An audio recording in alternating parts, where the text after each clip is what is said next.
জয় হিন্দ বন্ধুসকল, কি খবৰ? আপোনালোক সকলো নিশ্চয় ভালে আছে, লগতে আপোনালোকৰ প্ৰিপাৰেশ্যন সঁচাকৈ ভালদৰে চলিছে। আজি মই আহিছোঁ আপোনালোকৰ মাজত বিশেষ কিছুমান কথা আলোচনা কৰিবৰ কাৰণে, যিহেতু আপোনালোকে প্ৰায়সকলে গমেই পাইছে কালি অসম পুলিচৰ ছেকেণ্ড কাৰ্টন লিষ্ট ওলাইছে। প্ৰায়সকলে আন্দোলন কৰি আছিলে, কমপ্লেইন কৰি আছিলে, সেয়েহে ছেকেণ্ড কাৰ্টন লিষ্ট ওলাইছে। কিন্তু আপোনালোকে ভবাৰ দৰে বা মই ভবাৰ দৰে ইমান বেছিও কাৰ্ট অফ কমা নাই, বহুত কম কাৰ্ট অফ কমিছে। আৰু মই গম পোৱা নাই কাৰোবাৰ নাম আহিছে না অহা এতিয়া। আৰু আপোনালোকৰ যদি ছেকেণ্ড কাৰ্টন লিষ্ট মৰাৰ পাছত কাৰোবাৰ নাম আহিছে কমেণ্ট কৰি জনাবচোন। আৰু মই আগতে আপোনালোকক এটা ভিডিঅ'ৰ জৰিয়তে জনাইছিলোঁ যে অসম পুলিচৰ ছেকেণ্ড কাৰ্টন লিষ্ট নাহে। যিহেতু মই কিয় কৈছিলোঁ, আমাৰ মাননীয় CM ছাৰে তেখেতে ফেচবুক লাইভত আহি কৈ দিছিলে যে আমাৰ অসম পুলিচৰ ছেকেণ্ড কাৰ্টন লিষ্ট নাহে, অসম পুলিচৰ 2025 লাষ্টলৈ নতুন ভেকেঞ্চি ওলাব। সেয়েহে মই আপোনালোকক এই ভিডিঅ'টো বনাই এটা দিছিলোঁ, আৰু তেখেতৰ যোনটো ভিডিঅ' ক্লিপ সেইটো মই আপোনালোকক দেখাই দিছিলোঁ। আপোনালোকে যোনসকলে চাইছে গমেই পাইছে বা দেখিছে, আৰু যোনসকলে নাই চোৱা এতিয়া চালেও তাৰ মোৰ ভিডিঅ'ত দেখি পাবই।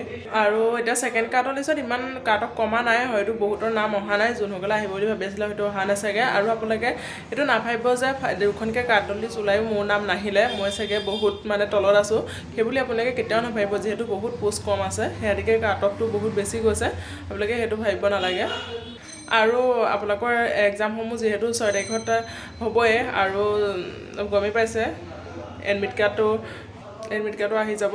আৰু আপোনালোকে ভাবিব নালাগে যে মই ছেকেণ্ড কাৰ্টন লিষ্টতো নাম নাহিলে মই চাগে নোৱাৰিম। আপোনালোকে আৰু নিজে প্ৰিপেৰেশ্যনসমূহ চাগে বন্ধ কৰি দিম বুলি ভাবিছে, কিন্তু এইটো কেতিয়াও ভুল নকৰিব। আপোনালোকে প্ৰিপেৰেশ্যনসমূহ কেতিয়াও বন্ধ কৰি নিদিব। যিহেতু তেখেতে সেইদিনানি কৈ দিছিলে যে ছেকেণ্ড কাৰ্টন লিষ্ট নাহিব, কিন্তু ছেকেণ্ড কাৰ্টন লিষ্ট উলিয়াই দিছে। আৰু তেখেতে কৈছে 2025 লাষ্টলৈ অসম পুলিচৰ নতুন ভেকেঞ্চি এৰিব বুলি। যিহেতু এৰিব পাৰে, নতুন ভেকেঞ্চি আহি যাব।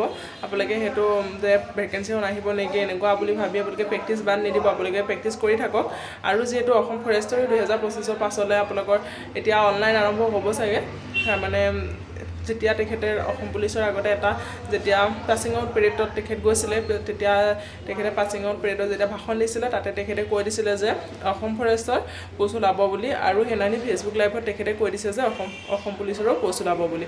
সেয়া আপোনালোকে বাদ নিদিব, আপোনালোকৰ প্ৰিপেৰেশ্যনসমূহ আপোনালোকে জাৰি ৰাখক। যিহেতু কেতিয়া কাৰ কপাল কেতিয়া ক'ত ফুলি যায় কোনেও নাজানে। আপোনালোকৰ এইবাৰ 1-2খন কাৰ্টন লিষ্ট ওলাইছে, আপোনালোকৰ নাম অহা নাই, আপোনালোকে সেইটো মন ডাউন কৰি দিব নালাগে। আপোনালোকে আৰু দুগুণ উৎসাহেৰে লাগি যাওক যে এইবাৰ যেতিয়া নিউ ভেকেঞ্চি আহিব, মই এইবাৰ এটা নহয় এটা পোষ্ট ল'মেই। আপোনালোকে কেতিয়াও নিজকে দুৰ্বল বুলি ভাবি আপোনালোকে পঢ়া শুনা বা প্ৰেক্টিছ কেতিয়াও বাদ নিদিব। আপোনালোকে যেনেদৰে আগতেও কৰি আছিলে এতিয়াও তেনেদৰে কৰি থাকক, যেতিয়ালৈকে আপোনাৰ বয়স আছে। আৰু যোনটো আমাৰ অসম পুলিচ কামাণ্ডো, সেইটো আপোনালোকৰ সেইদিনাখনি কাৰ্টন লিষ্ট মাৰিছে, সেইটো আপোনালোকৰ পৰীক্ষা আৰম্ভ হ'ব। যোনটো স্কিল টেষ্ট হয়, সেইটো স্কিল টেষ্ট পাতিব কামাণ্ডোৰ। স্কিল টেষ্ট আপোনালোকৰ আৰম্ভ হ'ব 7 তাৰিখত, আৰু সেইটো সকলোৱে গম পাইছে। তাৰো এডমিটসমূহ আপোনালোকে 2 তাৰিখৰ পৰা ডাউনলোড কৰিব পাৰিব। যোনসকলে কামাণ্ডোৰ স্কিল টেষ্টৰ কাৰণে নাম আহিছে, তেওঁলোকে যিহেতু 2 তাৰিখৰ পৰা এডমিট কাৰ্ডসমূহ ডাউনলোড কৰিব পাৰিব।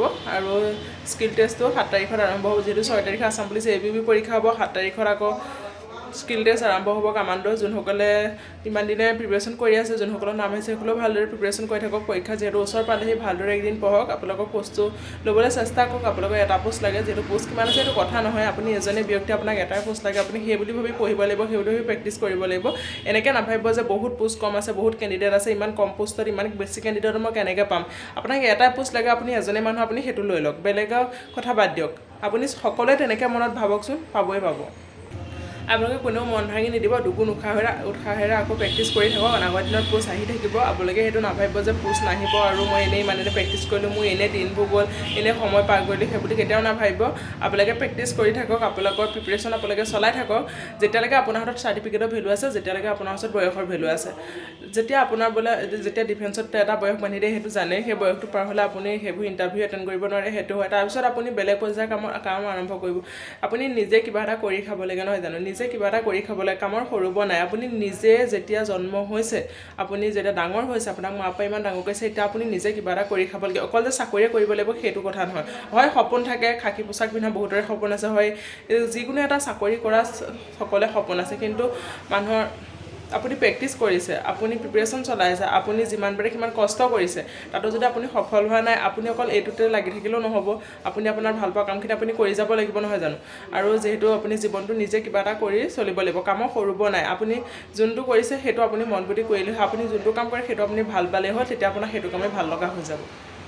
এনেকুৱা নাভাবিব যে মই এইটোহে কাম ভাল পাওঁ, মই এইটো কামেই কৰিম যদি আপুনি লাগি থাকে। আপুনি যদি সেইটো কাম পাইছে, ভালেই হৈছে, আপুনি সেইটো কাম পাইছে, আপোনাৰ সপোনটো পূৰণ হৈছে, ভালেই হৈছে।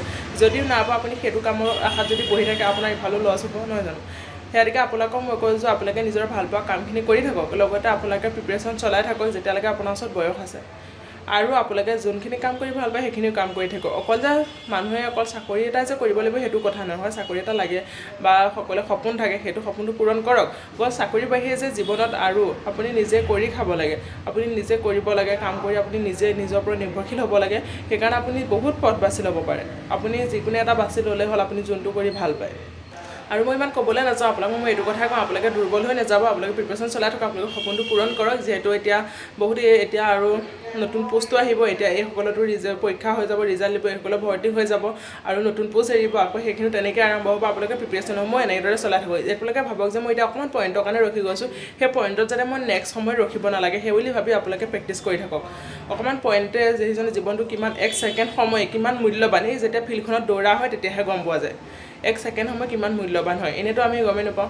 আমি যেতিয়া এনে থাকোঁ মোবাইলটো 5 মিনিট চাওঁ বুলি কৈ 2 ঘণ্টা 3 ঘণ্টা সময় পাৰ কৰি দিওঁ কিন্তু যেতিয়া সেই ফিল্ডখনত নমা হয় এক ছেকেণ্ড সময় মূল্য কিমান আমি তেতিয়াহে অনুভৱ কৰোঁ সেয়েহে আপোনালোকে প্ৰেক্টিছ কৰি থাকক এতিয়া যদি অকণ পইণ্টৰ কাৰণে ৰখি গৈছে নেক্সটত যাতে সেই পইণ্টৰ কাৰণে ৰখিব লগা নহয় আপোনালোকে সেই বুলি ভাবি প্ৰেক্টিছ কৰি থাকক সকলোৱে পঢ়াসমূহ আৰম্ভ কৰা যোনসকলে পৰীক্ষাসমূহ আগত আহি আছে সেইসকলেও ভালদৰে প্ৰিপেৰেশ্যন কৰি থাকক এতিয়া যিহেতু 6 তাৰিখে পৰীক্ষা আৰম্ভ হ'ব আছাম পুলিচৰ আৰু কামাণ্ডো স্কিল টেষ্ট আৰম্ভ হ'ব 7 তাৰিখত সকলোৱে গম পাইছে মোৰ ফালৰ পৰা সকলোলৈকে শুভেচ্ছা থাকিল সকলোৱে ভালদৰে এক্সামসমূহ দিয়ক সপোনটো পূৰণ কৰক আৰু যোনসকলে cut off list second cut off লিষ্টতো নাম অহা নাই কামাণ্ডোতো নাম অহা নাই বা ৰখি গৈছে সেইসকলেও মোৰ ফালৰ পৰা শুভেচ্ছা থাকিল আপোনালোকে অনাগত দিনত যোনসকল নিউ ভেকেঞ্চি ওলাব তাৰ কাৰণে ভালদৰে প্ৰিপেৰেশ্যন কৰি থাকক যাতে আপোনালোকৰ সপোনটো পূৰণ হয় মই ইয়াকে কামনা কৰোঁ আজিলৈ আহিছোঁ পুনৰ এটা নতুন ভিডিঅ'ৰ সৈতে আকৌ লগ পাম জয় হিন্দ